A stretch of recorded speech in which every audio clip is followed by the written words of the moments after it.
Okay, class, so we're going to start going over the basics of Final Cut Pro. So the very super first basic is trying to get into it. On my screen, you can see I already have the window open. At the bottom, whoops, which you can't see on the recording. Whoop, can't show that.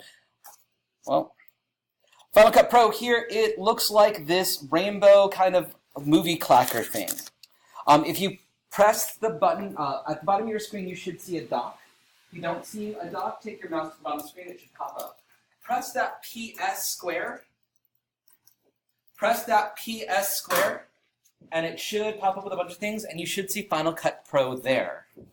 Give it a second to start up. Might take a little bit to start up because it's the first time on your account. If you need help, let me know.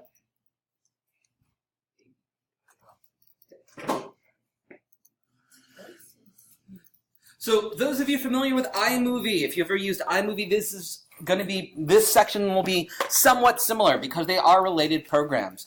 iMovie is the free and simpler version of Final Cut Pro. Final Cut Pro is the more expensive big brother of iMovie. I don't remember how much it cost. How much do you cost Final Cut Pro? Might be $30.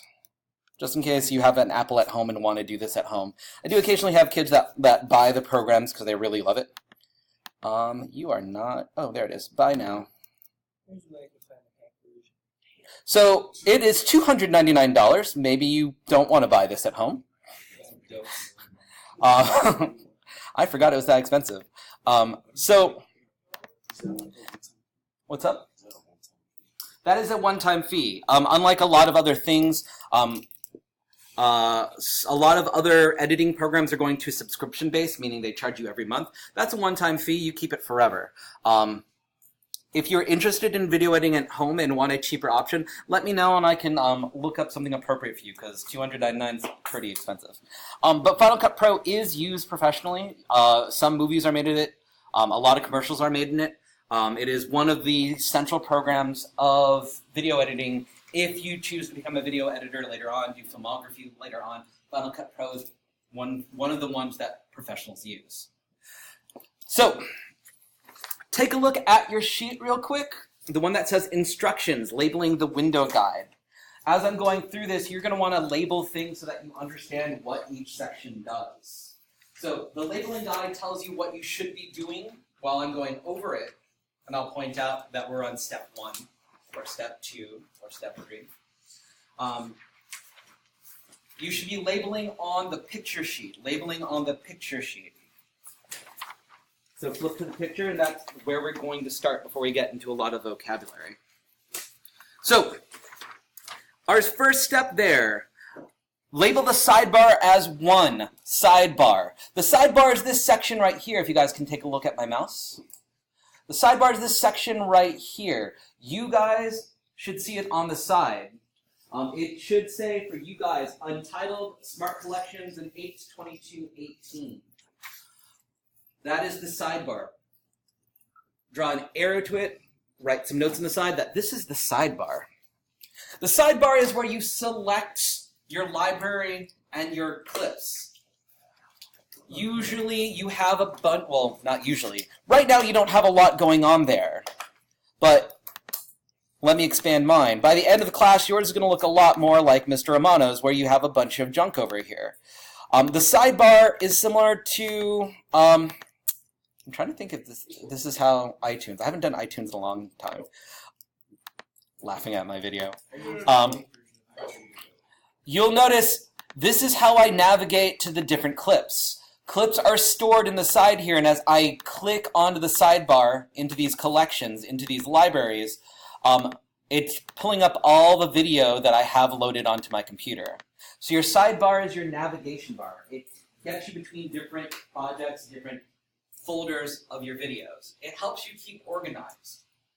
The sidebar is really important in terms of navigation this way, so that you don't mix up all your footage. You guys are with me for a total of 20 weeks. You're going to have tons of footage. And you want to keep that straight. And that is what the sidebar does. It helps you navigate and organize your clips. Questions so far? Jim? Do you know anyone like that are YouTubers that you use? Final Cut Pro? I mean, I'm sure some are. It doesn't. They don't advertise it. I can always tell the YouTubers that use iMovie because they all use the same music. iMovie has a limited music library, and I recognize that music at this point.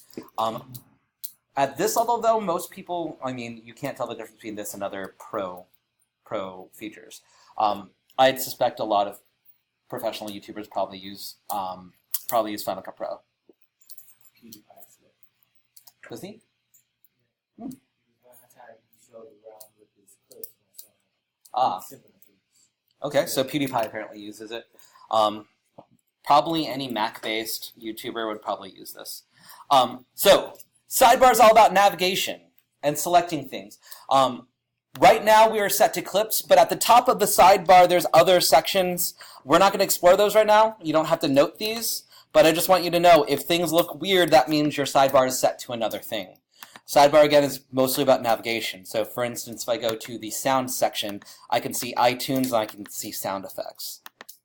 But we're going to stay to clips right now. Stay to clips, which is the first section. Are we all good with the sidebar? Okay, so when you're trying to find a clip, you start with the sidebar. So, in your sidebars, you have these things called libraries and you have these things called events. Scrolling in, the libraries are the ones that have multiple symbols. So you can see this one's 4 symbols here, this one's 4 symbols here. These are libraries. Take a moment to look on your sheet. Label a library. A library is a collection of related things. It's our first way of organizing. In a larger project, this would probably be your movie. So for instance, if I make a new library. If I was making a movie called, I don't know, Adventures at Northtown, I would start a new library called Adventures at Northtown. And notice there's nothing in it. What it does do when you create a library is create something called an event. The single star, rather than the 4-star, is a single event. And it defaults to whatever day it is. It'll name it after a date. Why?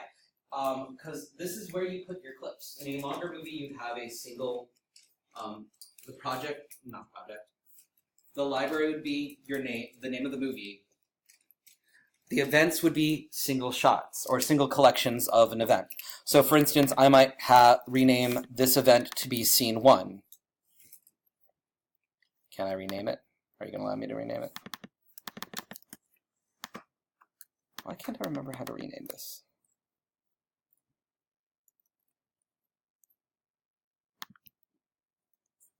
Hold on, new event. So I might say Scene 1. And that might be all my shots having to do with a single scene. This is just a further way to organize. For the most part, we won't need to create multiple events. We'll usually just use one event because we're not making very long films. But if you're making something larger, something that was more than 5 minutes, something that had multiple scenes, you'll probably want to break that up into multiple events. Questions so far? Cool. Does anyone need a second to catch up on describing what these are?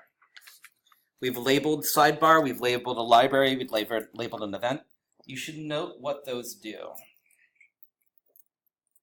should just be a simple sentence, just a few words.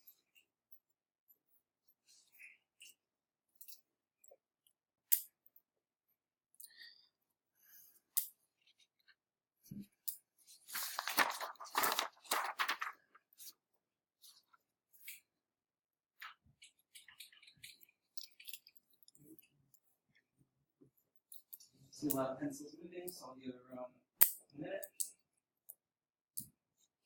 And then we'll pause from the labeling to actually explore and do some of this stuff.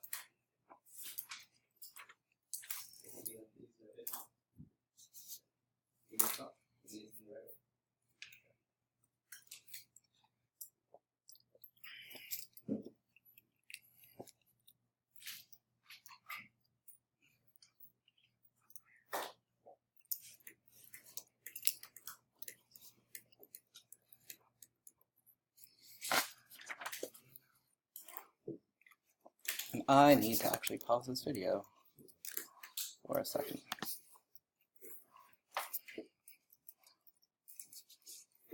Let's take the time now just to create a new library and a new event.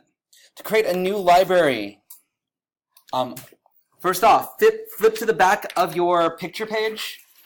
At the bottom, there's create a new library notes. Note how to do this. On Monday, you'll have an open notes quiz, open notes practical on this. So, to do it, to create a new library, you go up to File and hit New Library. Give it a name. Today we're just going to call it Practice 1. Then you should notice that you've got a new library available to the side that we can put our clips for today in. Second thing, we're going to create a new project or an event.